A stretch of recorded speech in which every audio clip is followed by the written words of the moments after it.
So I think it's appropriate to, for me in my travels, I always make it a point to acknowledge the original inhabitants of the land that I'm on. So I'm going to take that moment and just give my thanks and gratitude for the original inhabitants of the land that we are on today.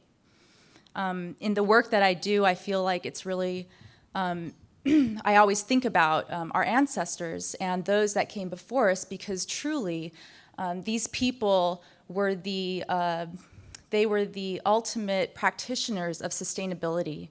And in the photo up here, I have on the left-hand side a photograph of my grandmother as a young toddler.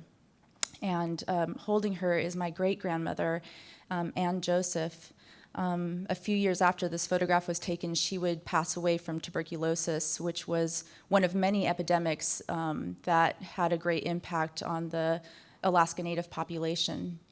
And on the right-hand side is a photo of a number of young men constructing the Bishop Row Chapel in Arctic Village, Alaska, where my grandfather's from. And the gentleman holding the saw is my late grandfather, Stephen Peter. I wanted to, again, in this line of honoring my ancestors, just do a quick introduction in my language. Shalaknai, Van Gwinzi, Shojrit Dajrayoji, Netzai Gwich'in Shitsi, Stephen Peter Oji, Shitsu Catherine Peter Oji, Gavakwa, Akote. We always introduce our grandparents, and that's how we know each other. And for me in the work I do, like I mentioned, I'm always asking myself, what would my ancestors do? So I'm going to switch here to the next slide. How many of you have been to Alaska, just out of curiosity? Okay, that's a good number. And how many of you have heard of my tribe, of the Gwich'in? One person. Oh, I'm not so surprised, but I hope to give you a little information about my community and where I'm from. So here's a map of Alaska. It's not, I don't think it's very clear, but we are located, our community is located both in the northeast corner of Alaska and throughout Canada, the Yukon and Northwest Territories. We have a population of about 8,000, and we reside in 15 villages, 8 of which are on the US side and 6 of which fall into the Canadian side. And our villages really kind of are scattered along the migration route of the Porcupine River caribou herd. And if you look at this map, you'll see the gray, the darker gray shaded area is the outline of the Arctic National Wildlife Refuge, which many of you are probably familiar with. How many of you have heard of the Arctic National Wildlife Refuge? Right, the majority. I mean, you'll certainly in the past and now with the elections coming up, hear about the Arctic National Wildlife Refuge. And the red section is the coastal plain of the Arctic National Wildlife Refuge and is the birthing and nursing grounds of the porcupine caribou herd. The reason that it's in red is it's also the place where when we talk about, there's talk of oil development, that's usually the place that they want to get into, sometimes referred to as the 1002 section of the refuge. So let's see here. I wanted to share a little story about my grandfather, who that's him in the photograph there, and my mother. So when my mother was a young girl, my mother was born in 1946, and that is during the assimilationist policy of the United States. And so a lot of her older brothers were sent away to boarding school. So traditionally, the boys were the ones that would go out hunting with the older men, but they were at boarding school. And so my grandfather asked my mother, would she like to go caribou hunting with him? He gave her that option, and she was very excited that she was being asked and honored to go caribou hunting with him. And so she said yes. And they set out my mother in a pair of old hand-me-down wool pants and a pair of holy boots, and they're leaving from Arctic village, Vashriko, to go out to find the Gwats'ai, the caribou. And so they went out, and before they left, my grandfather said a prayer. There wasn't meat in the village at that time. There wasn't a lot of food in the village, and there's no store in the village.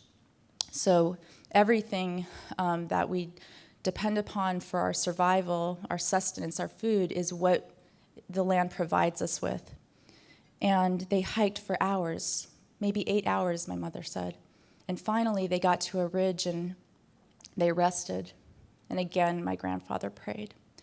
And he used the scope on his gun, and he saw way in the distance tiny caribou, tiny Gwats'ai, and he asked my mom, "You see this caribou? Are you okay? Can we go over there?" And over there was miles away. And my mom said, "Yeah." And so they went over there, and my grandfather ended up having a very successful hunt. He was able to get 8 caribou, and he butchered them, and then he covered them with the hide so that the predators wouldn't be able to disturb the meat. And right away he made a fire to let the other villagers know he had had a successful hunt and that he needed help taking the meat down back to the village. And I tell this story, I share this story because it's a humbling thing when your very survival is dependent upon what the land provides you. In my own experience, butchering an animal or gutting a fish, it's always, to me, a very spiritual thing. I'm giving thanks for that animal spirit. In our culture, it's not that we are so egotistical that we're going out there and we're hunting and we're taking something. That's our right to do that. It's an understanding that this is a reciprocal relationship, that we are only able to exist because the spirit of that animal gave itself to us so that we could continue to exist. And so I think that, it's lovely that this morning you know where your food came from, that it was all labeled out there.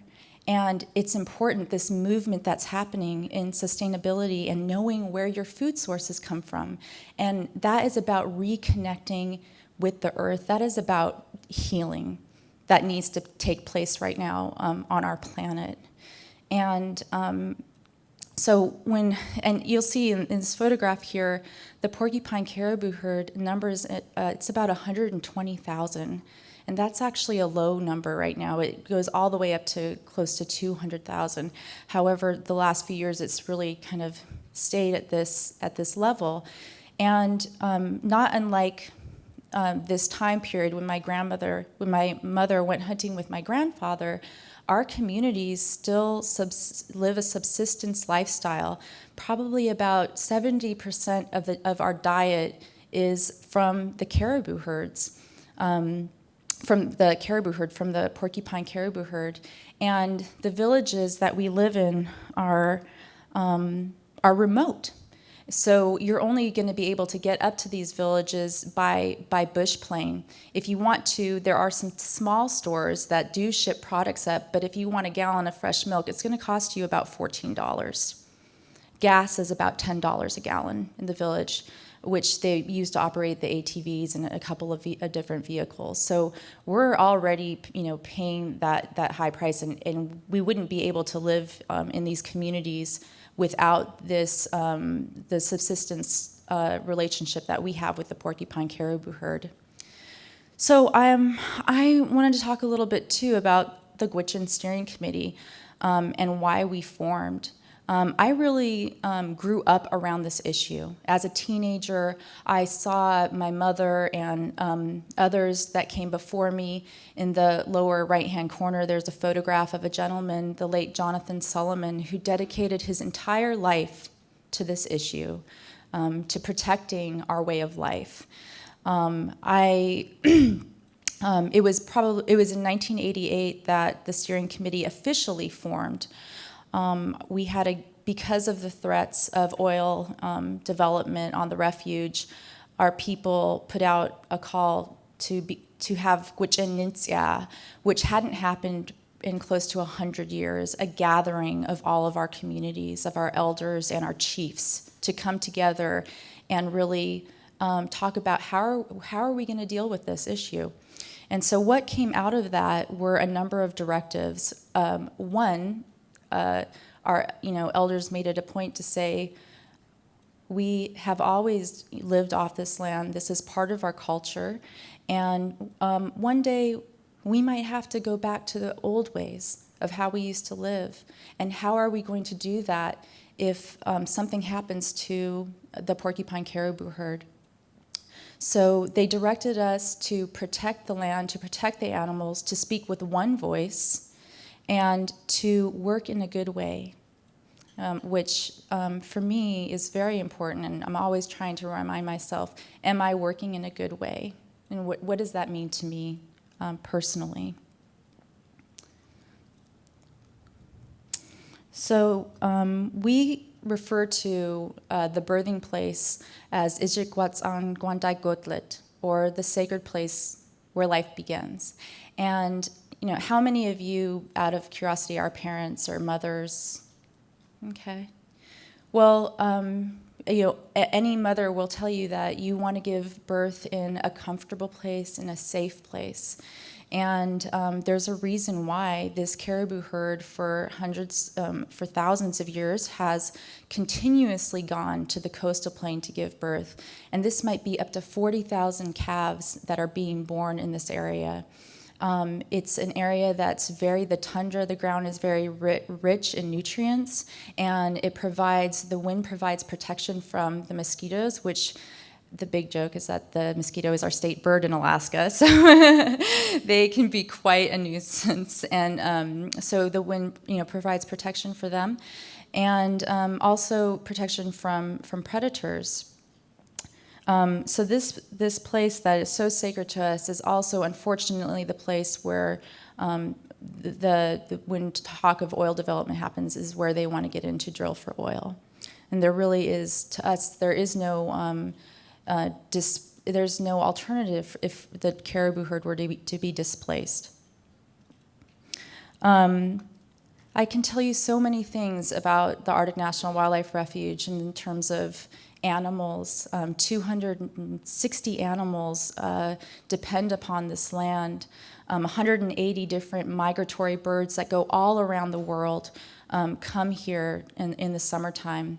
Polar bears, the coastal plain of the refuge is the only onshore denning area for polar bears, which are now a threatened species.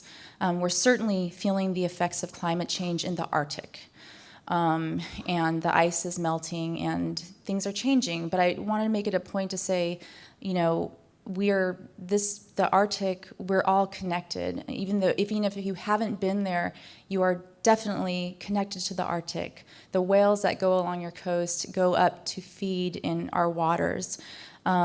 So I can tell you about all these animals, but really I want to express to you that this is a human rights issue to the Gwich'in nation. In no case may a people be deprived of its own means of subsistence. This is a United Nations International Covenant on Civil and Political Rights.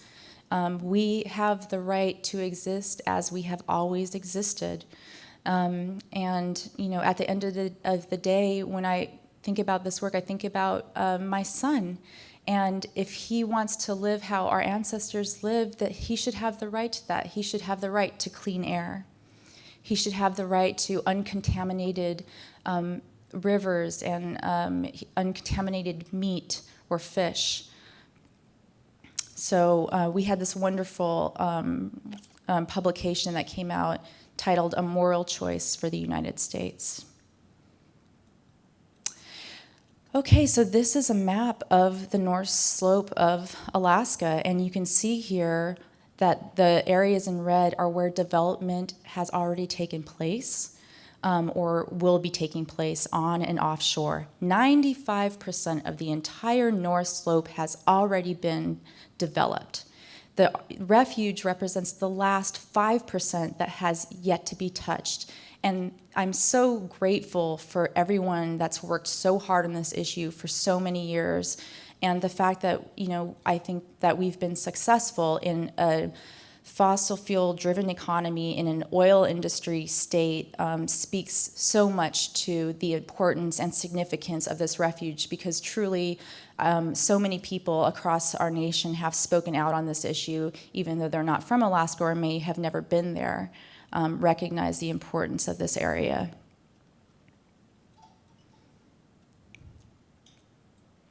So what is the solution? Well, you are the solution. I really appreciated the video of the young woman that we saw earlier, because it's true. I don't believe that we can wait for our country to enact the policies to make the changes that need to be taking place right now. The changes that need to be taking place need to happen with ourselves first, and we need to set the example. And you all are the warriors for this planet. You're the leaders for what needs to take place right now for our Earth. These are some photographs. Even in our small villages, we're looking at solar energy. There's a photograph here of solar panels that have been installed up in Arctic Village, in Vignitae. There's a large biomass project that they're looking at in Fort Yukon. So if we can do this in our small rural villages in Arctic Alaska, then we can do it all across the world.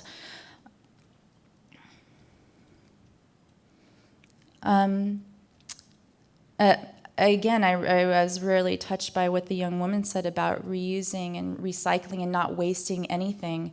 I grew up most of my childhood without running water. When I started getting running water and I saw people running the water as they were brushing their teeth, I was just like, how could you waste so much water?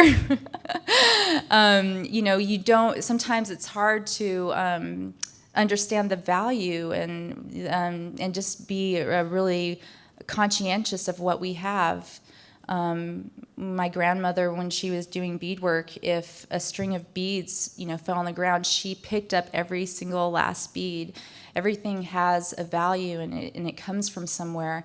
And so I'm always, even in our modern day life, I'm challenging myself to ask, where do these things come from, and being conscientious in the consumer choices that I make. So, I really relate to the Martians. There's a lot of humor here, but at the same time, I want to point out that we are dealing with non-renewable resources here, fossil fuels. I personally believe that we're already past, peak production for our world, and the oil that is existing it's harder and more expensive to extract, and across the board, unfortunately, indigenous peoples are often at the front line of this fight. And they're the ones that are being impacted with health and whatnot. And that's not just, of course, with oil, but coal, uranium, et cetera, et cetera. So I just, as much as we can, I just ask that, we raise our consciousness and keep that in mind. I really am grateful to be here today, and I wanted to, life sometimes is very circuitous. I met Jamie Knack years ago, and our lives have, we've crossed paths again, and so I'm very grateful to Jamie for inviting me here to speak with all of you. And I'm excited about the conference. I've already loved what's been presented and what I've seen. And Masi Cho, thank you so much for listening.